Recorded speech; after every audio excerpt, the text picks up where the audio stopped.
독해력 마지막 강의 시작하겠습니다.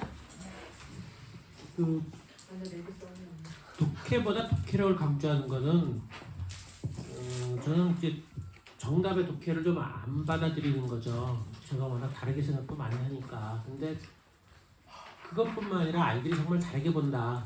그거를 틀렸다고 보면 갖다 하죠. 학교는 틀렸다고 보니까. 근데 그렇지 않다고 보면 나름대로 이유가 있다는. 아이들이라고 뭐 아이들이 부족해서 틀렸다? 그건 아니고 저는 아이들이 어른보다도 솔직하게 지금 자기들한테 주입하는 그런 생각을 바탕으로 독해를 하는 거거든요. 아이들의 사고방식이 뭐야? 지금의 상당수는 대중매체가 더 클 거예요. 대중매체의 사고방식 플러스 교과서적인 거. 근데 교과서가 약간 교훈적이니까 상당수는 대중매체란 말이죠. 그 무슨 광고 보면 그러고 나오잖아요. 학교 선생님 보면 얌전히 있다가 선생님 돌아서면 막 난리 피고 이러는 거. 학교가 거의 다 부정적이고 뭐 어른들 뭐 나도 그렇지만 막 잔소리하고 좋은 얘기 한다는 게 다 꼰대 짓이라 그러고 뭐 그런 것들이 이제 대중매체로부터 다 받아가지고 그런 틀로 아이들의 사고방식이 있는데 학교에서는 틀렸다 그러고 또 그걸 인정 안 하니까 아이들이 선생님이 요구하는 대로 쓰는 거고요. 우리는 아무런 독해를 이걸 안 하니까 아이들에 따라서 특히 독해력이 높거나 생각이 있는데 그대로 쓰는 그대로 그걸 그대로 반영한다고 보는 거거든요. 아직 우리 학교라는 데서 인정을 안 하죠. 왜냐면 재밌는 게 독감 대회를 외부에서 할 때 보면 어른들은 독감을 평론가들이 심사를 해요. 근데 아이들 독감 다 교사들이 해요. 교사는 기본적으로 가르치는 사람들이잖아. 교훈을 따진 사람들이고 평론가는 좀 다르죠. 그러니까 어른 독감은 저렇게 쓸 수 있지. 애들은 그렇지 않지. 정답이 있는 것처럼 쓰는 거예요. 그게 문제거든. 애들 독감도 교사가 하면 안 되지. 다른 사람이 해야 되는지 그 역할이 없어. 애들 거는 교사들이 꽉 잡고 있는 형태거든요.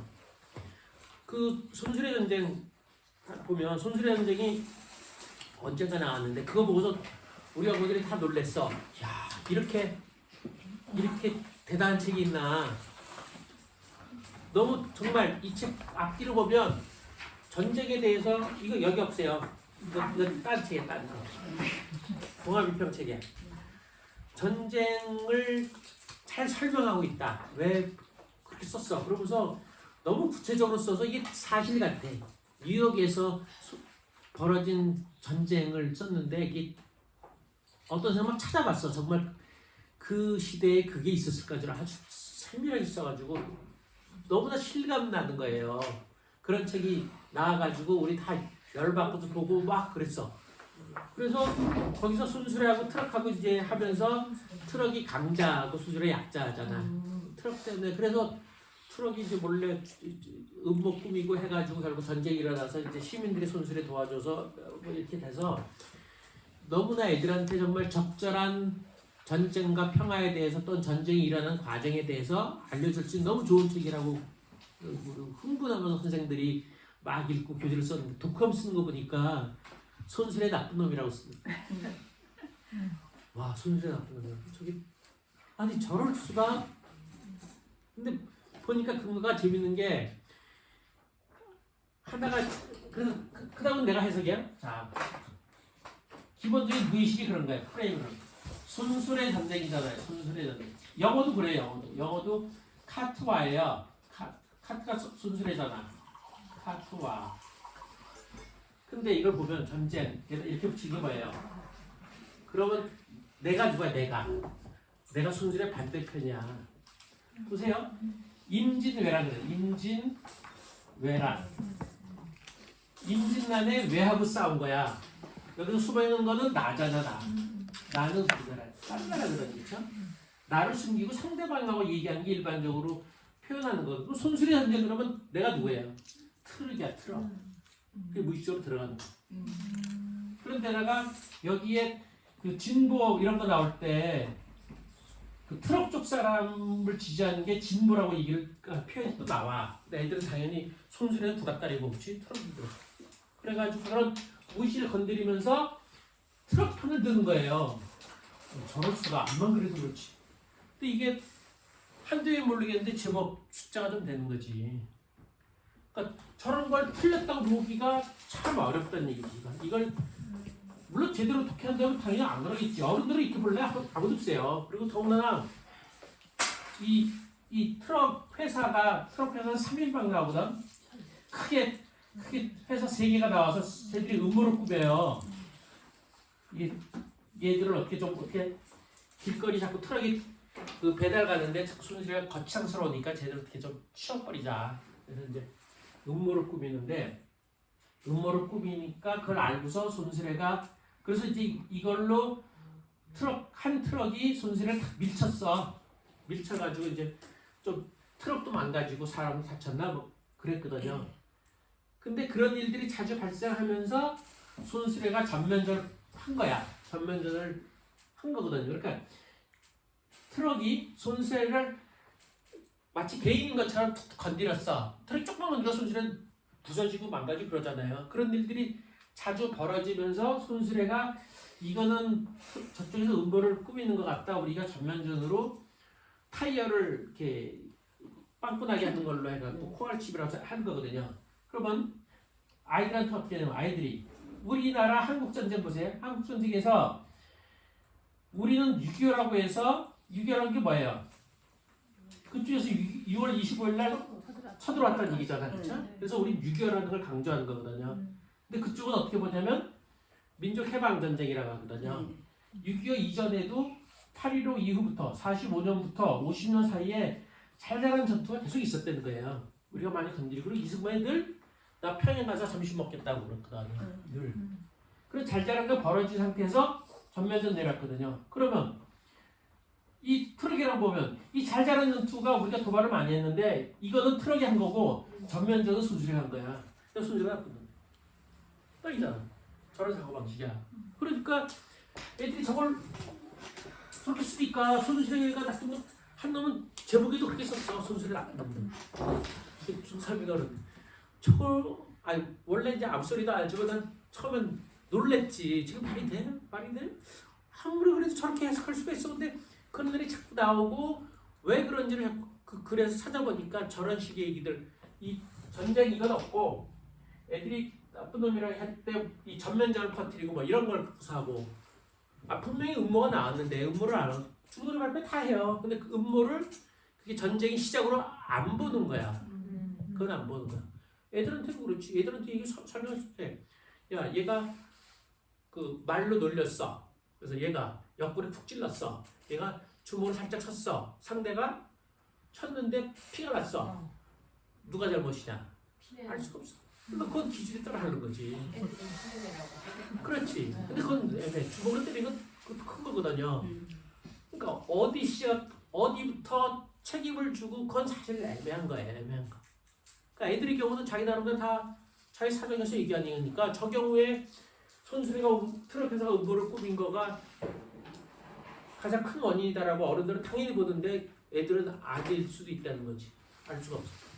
저런 걸 보고서 야 정말 다르게 볼 수도 있겠구나. 정말 다르구나 그런 거예요. 그러니까 저런 거를 처음에 저 뭣도 모르고 내가 받는 식이 아니라면 애가 처음에 잡혔을 때 너 책 제대로 읽었어? 그럴 거 아니야 나도 처음에. 근데 이제 원래 늘 하던 게 있어서 저게 뭐지? 쟤 왜 저러지? 그러고 있어서 조금 기다려 보니까 그냥 그렇게 나오는 거지. 저번에 수일이 얘기한 것처럼 이게 말이 돼? 아니 뻔한 거냐 뻔한 거. 우리가 보기엔 뻔한 건데 이게 아니라는 거지. 더 황당한 거는 그 기억전달자거든요. 기억전달 얘기했죠? 안 했네? 기억전달자는 미래 소설이거든요. 미래 소설. 미래 소설인데 그걸 보고서 그 미래 소설인데 거기는 아이를 생산처럼 아이 낳는 직업이 따로 있어요. 그래서 그 사람들한테 배정을 받아서 가족을 구성을 해. 그것도 그럴 정도로 하여튼 그리고 직업을 12살에 지정을 해줘. 그러니까 상당히 이제 제한되는 거잖아요. 그런 걸 보고서 아이들이 그거하고 우리 사회하고 비교를 해서 우리 사회는 그 사회보다 유토피아다 그러는 거예요. 아니 이거 미래 소설이라는 건 뭐냐면, 그러니까 그 사회는 정말 통제 사회야, 통제 사회. 그럼 우리는 애들 경우는 그 정도는 아니라고 생각하는 거잖아. 근데 미래 소설이라는 건 무슨 얘기냐면 우리의 미래 소설이거든. 우리가 그런 식으로 갈까봐 걱정을 하는 거거든. 그런 요소가 있는 거거든요. 대표적인 게 거기 감정이 나오는데, 감정이 점점 줄어들고 있어. 거기는 사랑이란 말이 없다고 나오거든. 그 루이스 로리가 이제 그 느낌을 받은 거죠. 우리가 점점 감정이 줄어들고 있으니까 그 논리를 극단으로 피면 이제 사랑이라는 감정은 없어지는 거야. 사랑은 의미 없는 단어가 되는 거거든요. 그러니까 우리의 미래로 생각해야 되는데 그렇게 생각하는 사람은 거의 없고요. 그 기업 전달자는 알라딘 어른 편에도 보면 다 그래요. 어른들도 시간 개념을 잃어버렸어요. 우리는 과거의 역사를 잃어버린 것처럼, 우리 그렇잖아. 우리가 과거의 유적지를 지금 탐방 안 하잖아. 영화 촬영지를 탐방하지. 그런 식으로 과거를 잃어버리면 미래도 없어진 거거든요. 미래가 없어져. 그러니까 우리는 그저 미국 사회를 부러워하는 거잖아. 그러니까 그런 걸 보고서 우리의 미래로 해석을 안 하고 우리 사회와 비교를 하는 거지. 그래서 그것보다 우리 사회가 낫다. 그래서 우리 사회를 유토피아로 얘기하는 거야. 그거 확 나온 거지. 저자는 지금 사회가 디스토피아로 갈지도 몰라라고 걱정을 하는 건데, 그걸 읽고서 우리 사회가 그래도 유토피아네 이러고 있어. 근데 그거에 대해서 애들이 잘못 했다고 말할 수가 있을까? 말할 수 없다고 그런 거지. 말할 수 없어. 근데 애들한테 조금이라도 뭐라고 힌트를 주면 애들은 알아챌지도 몰라. 그 똘똘한 데서 알아채죠. 근데 우리 경우는 똘똘한 데서 다른 얘기들을 좀 해.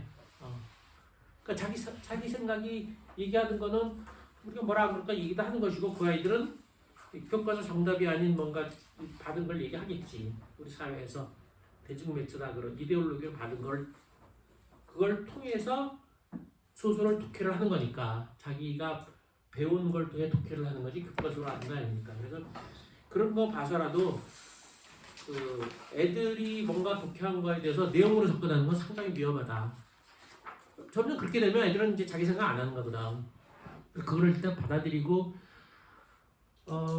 깝깝하고 열받고 그래더라도 그건 모르는 거지. 한두 개로 얘기할 수도 있고 뭐라고 얘기할 수도 없고, 아이들이 어떤지 일단 아이들은 모르는 거예요. 우리 사회는 미국도 안 그럴까? 거의 비슷할 것 같은데, 아이들 사고를 뱉지는 아니어도 뭔가 자기 생각은 아직 없거나 없는 걸로 보는 거지. 이제 어른들이 이렇게 만들어주는 걸로, 뱉지도 아니고 그렇게 보는 건데, 난 어느 정도 형성이 돼 있다. 그거를 논리적이나 이렇게 설득 있게 표현을 못하는 것뿐이지. 그리고 그게 상당수는 대중매체가 조작하고 있다. 내가 그 키즈 마케팅에서 봤는데 정말 그런지 모르겠어. 키즈 마케팅 전략이 그런 거거든요. 엄마들한테 어떻게 졸르면 장난감을 사는지를 알려준대. 야, 그걸 어떻게 알려줄까? 뭐 애들끼리 어떻게 알려주지? 근데 그건 이해가 안 갔는데, 그건 하더라. 그쪽은 미군 우리나라 몰래 하나? 거기 노골적으로 7살 이런 애들한테 비밀 요원 해가지고 걔네들이 그걸 자기네 상품을 선전하게 시켜요. 7살짜리도. 그런 거 시키고, 좀 큰 애 같으면 이제 비디오 게임이라는 거에서 그 가장 그 짱인 애한테 계속 줘, 선물을. 그럼 짱이 새로운 선물을, 새로운 옷이건 게임이건 새로운 걸 갖고 있으면 그렇지 않아도 다 대단한데 다 모방하는 거지. 그 자체가 선전이고. 그렇지. 그래서 그냥 주는데, 걔는 뭐 내가 원하는 것도 아니고 뭐 그러기도 하고, 비밀요원도 드러나게 뭔가 돈을 받거나 그런 거 아닌데도 그렇게 하는 거야. 그게 걔들한테 그 주변 애들한테 자기가 돋보이는 걸 받쳐주는 거니까 서로 좋다는 거지. 그러니까 그런 형태로 진행이 되면서 애들이 사고를 잡은 거지. 근데 그걸 갖고서, 그거랑 별개, 그런 사고 틀을 갖고서 동화를 해석을 하는 것이고, 부모의 말을 해석하는 거라고. 그러니까 부모 말은 다, 그러니까 애들이 쿨하다는 것이 여기도 어디가 한 3가지쯤 저기가 되는데, 그 중에 하나가 부모의 권위에 반하는 게 쿨한 거예요. 성숙한 거. 어떻게 성숙하냐? 부모의 말을 따르지 않는 거. 그게 성숙한 거의 의미로서 쿨하다는 의미로 애들이 써요. 그러니까 일단 하는 것이고, 그렇지. 애들도 범세이가 점점 이제 약간 경멸 비슷한 용어로 쓰는 것처럼 애들 사이에서 포말 들었다 그러면 누가 좋아하겠어? 덜 떨었다고 보지. 여러분들이 말하는 4.7기 무렵이라면. 그러니까 내 말을 저하는 것처럼 이렇게 주고받기 하면서 이렇게 나가야 되지. 내 말대로 따라 한다는 건 걔한테 상당한 그 상처 내지 위축이야. 왜냐면 친구들이 아무도 인정을 안 해주는 거거든. 내가 그래도 그래 상대적으로 사이가 자식들하고 좋은 편이야. 어제도 만나서 막 떠들고 막 이랬어. 나보고도 막 뭐라 그러고 나를 칭찬도 하고 막 그래. 나를 칭찬해. 잘못을 솔직하게 인정하네 그래. 이거 윗사람이 아랫사람한테 얘기한 건 아니야? 완전히 그 정도로도 얘기하는데 걔들도 다른 애들 부모 얘기할 때 아무 소리도 안 해. 부모하고 이런 얘기 한다 그러면 애들이 다 뭐라 그랬어? 놀리지. 너 웃긴 놈이다 그러지. 안 하는 거거든. 그러니까 아이들의 독해가 대중매체 등등 이런 틀로 정해진 사고 방식으로 동화를 해석하는 거기 때문에 그거를 함부로 잘못됐다거나 이상하다가 볼 수가 없다. 오히려 솔직히 쓰는 것이 제일 나빠. 뭔가 솔직히 그러니까 길게 쓰는 거는 이런 거야. 자꾸 드러내는 거는 본인이 생각하는 것 내부에서 어떤 모습을 느끼길 바란다는 거지. 내가 가르쳐서 그건 틀린 생각이라 아무리 해봤자 안 되는 것이고 길게 쓰고 경우에 따라 친구랑 얘기하면서 뭔가 좀 바라는데 그것도 쉽지 않으니까 일단 길게 쓰고 자기를 적극적으로 표현하고 어떤 상황에서는 그걸 언어로 표현한 경험을 갖게 하고 그런 것들이 나중으로 도움되는 것이고 걔네한테 어른들이 아무리 정답적 맞자가 다 튀겨나가는 거다.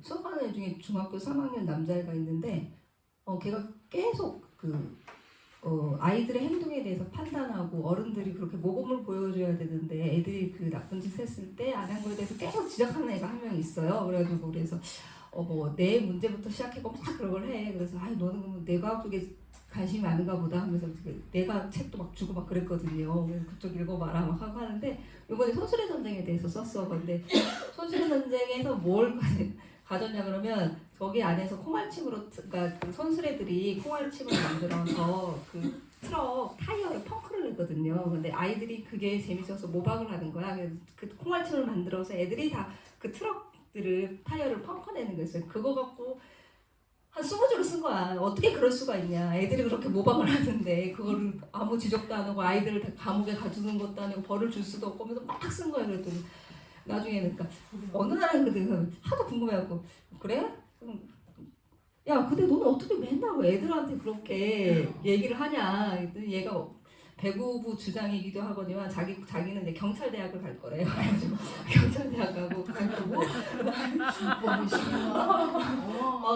그리고 이제 동생이 이제 몸이 아프대요. 그래가지고 입원해 있으니까 이제 그 고살펴야 되고 이런 것들이 다 있는 거니까 얘가 쓴 거에 대해서 뭐라고 얘기를 못 하니까 얘기는 당연하겠네 하는 생각이 들더라고요. 그 정도로 보니까 독해는 정말 어려운 것 같아요. 우리가 이제 보는 것들이 굉장히 어려운 것 같더라고. 그래서 저도 이제 애들 독후감 볼 때 제일 힘든 게 뭐냐면 장애에 대해서 쓰는 독후감들이 가끔 있잖아요. 아주 특별한 우리 형이니 뭐 아영 내 동생 아영이 이제 다 장애를 둔 이제 동생 뭐 형 이런 이야기들인데 다 거의 대부분 그러니까 스키마 아이들도 마찬가지예요.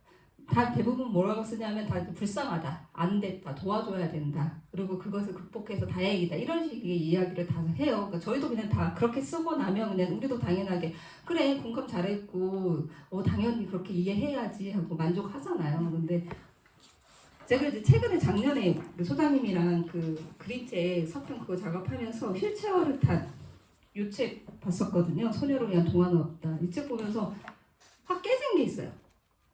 장애를 보는 시각이 우리가 얼마나 편협됐는지 이게 나오는데 그래서 여기 이제 이야기를 잠깐 읽어드려보면 지금도 손상된 육체를 극복하고 살아가려면 마음의 장벽을 무너뜨려야 하니 체면 요법을 받아보라거나 몸의 독소를 제거하라거나 녹차나 물을 더 많이 마시라는 말을 한다. 장애인은 진짜 장애는 오직 나쁜 태도밖에 없으니 장애에 굴복하지 말고 계속 운동을 하라거나 포기하지 말고 극복하려고 애써야 한다라는 격려를 듣는다.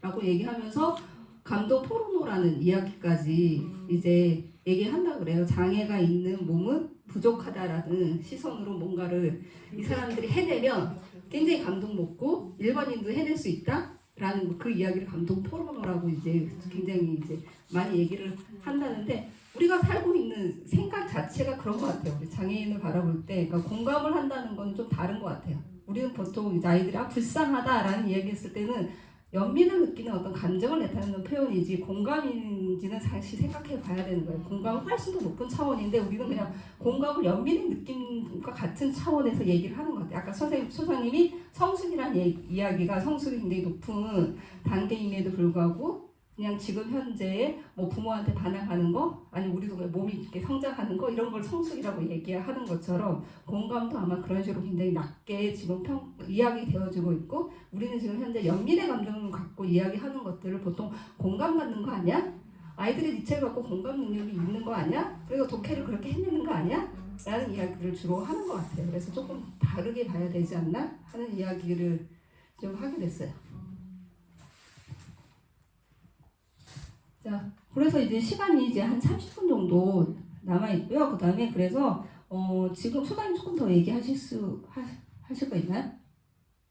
아니면 독해력 전반적인 이야기 왜냐하면 독해력 강의가 굉장히 좀 이렇게 저희도 계속 들으면서도 좀 어렵기도 하거든요. 이해도 잘 안 되는 부분도 있고 그래서 전반적으로 본인들이 어떻게 이 이야기를 들으셨는지 그 다음에 여기서 이제 내가 이거는 아직도 좀 의문이 가기도 하고 혹은 또 불편하다는 거 혹은 이런 것들이 있으면 각자 한 3분씩 이야기를 좀 하는 시간을 갖도록 해보는 것도 좋을 것 같아서 그렇게 하면 어떤가 싶네요. 자 그러면 효진쌤 먼저 이제 마이크를 돌릴게요. 눈을 살짝 감고 계셔서 지정을 해. 가위바위보에서 이렇게 이긴 사람 그래서 그 다음에 효진쌤이 지적을 하실 거예요. 마이크를 그 다음 사람한테 넘겨주세요. 온라인 포함입니다.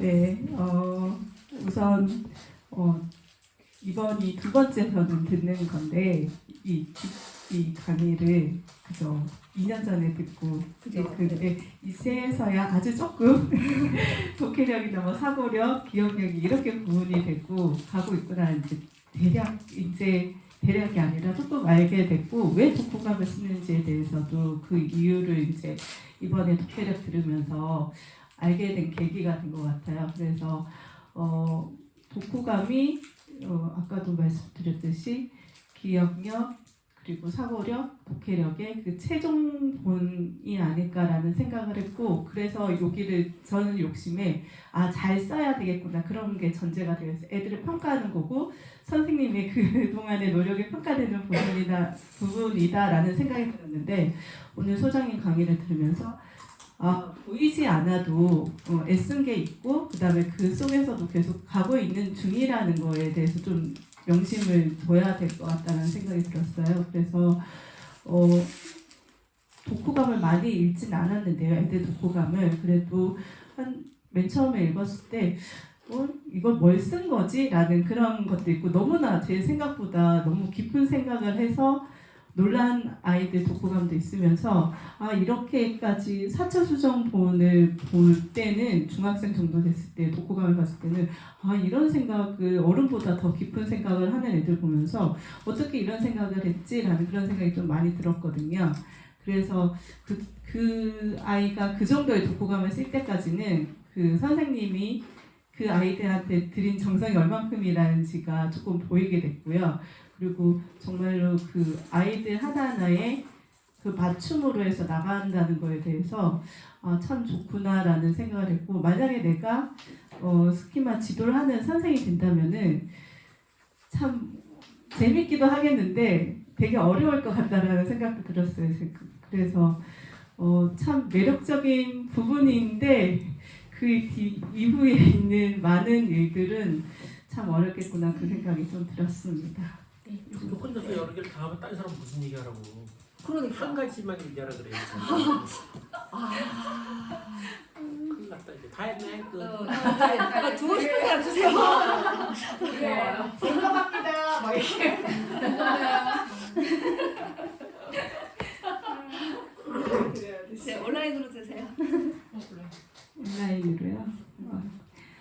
저의 스키마 길을 열어준 경희한테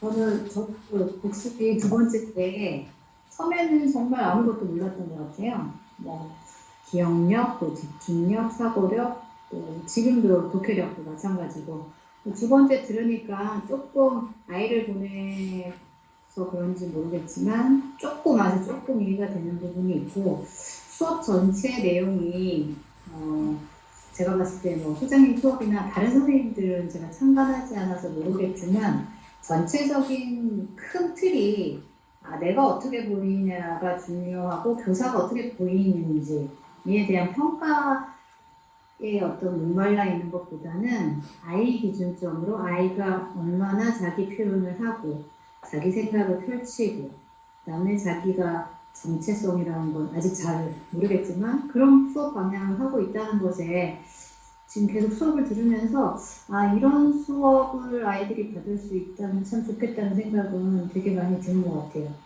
그러니까 제가 그 몰입독서 교사할 때도 부딪혔던 부분이 내가 아이들한테 어떤 교사로 남을 것인가 뭐 이런 것들이 사실은 더 먼저 들어오더라고요. 그래서 이렇게 이야기하면 아이들이 나에 대해서 어떻게 생각할까 이런 문제가 사실은 저한테는 더 컸던 것 같아요.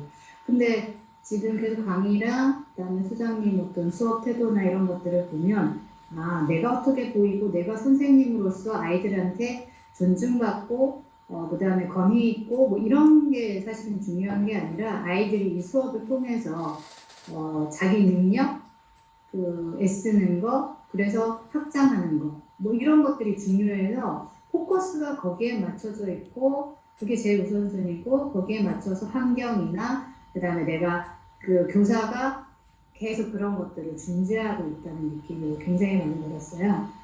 그래서 좋았고요. 그리고 이제 한편으로 이제 그런 생각은 좀 드는 거예요. 중간중간에 말씀을 해주셨지만 이제 우리가 아이들을 그냥 보내고 부모로서 그냥 있을 경우에 그러면 엄마는 어떻게 그 부분을 좀 채워줘야 되나. 뭐 채워준다는 게 뭐 제가 듣기로는 뭐 책을 어쨌든 잘 빌려주고 발표책 뭐 이렇게 하는 것 중이 있는데 부모는 어떤 태도로 아까도 또 잠깐 얘기하신 게 이제 선생님한테 악역을 넘기고 그다음 엄마는 그 아이를 그냥 받아줘야 된다 이렇게 말씀하셨는데 그거와 함께 좀 전반적으로 아이를 스키마 보내면 그 다음에 부모로서는 아이를 어떻게 대하는 게 가장 좋은 것인가 잠깐만 할게요. 조금 듣고 싶습니다. 그거 책만 구해주고 아무것도 안 하는 게 제일 잘하는 거예요. 다른 거 할 게 많기 때문에 신경을 안 쓰는 게 좋아요. 그래서 책만 구해주고 주세요. 그리고 이제 애가 힘들어하면 그걸 받아주는 거고. 왜냐면 엄마들 할 게 많잖아요. 결신 대로 공부에는 사실 마음에 안 들어도 안 끼어드는 게 좋아요. 안 끼어들어서 거기다 맡기고 뭐 6개월, 1년 정도에서 선생님이랑 상담 정도 하면 되고 그거 말고도 신경 쓸 게 워낙 많은데 뭐. 집에서는 기본적으로 내가 또는 우리 가족이 애한테 중요하게 생각하는 한 가지, 두 가지를 관철시키는 게 중요해요. 내 가치. 어떤 가치다 뭔가. 그거는 독서니 뭐니 공부랑 별개일 가능성이 많죠. 그러니까 그게 내 기준이 있어야 돼. 학교를 끼어든다면 학교 성적을 그 기준으로 끼어들면 아주 골치 아파요. 그건 선생님 문제야. 숙제 역시 마찬가지야. 선생님 문제거든요. 내가 아이하고 뭔가 약속을 하거나 과제를 줘가지고 그걸 내가 판단할 수 있는 것. 중간에 아무런 매개고리가 없는 누가 안 끼어드는 거. 나하고 아이하고 관계에서 우선순위 1개, 2개를 고집하는 게 제일 좋으니까 그게 힘이 들거든요. 그러니까 다른 선생, 믿을만한 선생은 당연하고 믿을만하지 않은 선생도 일단 맡겼으면 냅두는 게 좋아요. 거기 끼어드느라고 거기 끼어들고 그 선생이 내준 숙제 따라가고 아까 말한 것처럼 뭐 지각을 했니 뭐 늦잠을 자니 이런 거 신경 쓰느라고 내가 집에서 아이랑 가장 중요한 관계 부분을 놓친다고. 그거 다 빼고 그거 갖거든요. 그게 가장 중요하니까 우리 같이 믿는다 그러면 아무것도 할 필요 없어. 그냥 책 좀 구해주고 좀 중학생쯤 되면 책 지가 알아서 구하라 그러고 안 되면 그때서 연락하라고 이런 거예요. 뭐 해주는 게 별로 도움이 안 될 가능성도 많지만 그거보다 더 급한 게 많으니까 하지 말라는 얘기. 네, 경희쌤. 이제 다른 분 지정해 주세요.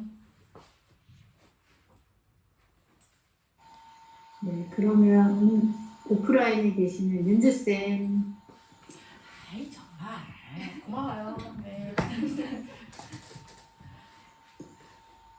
이게 전반적인 건가요? 네.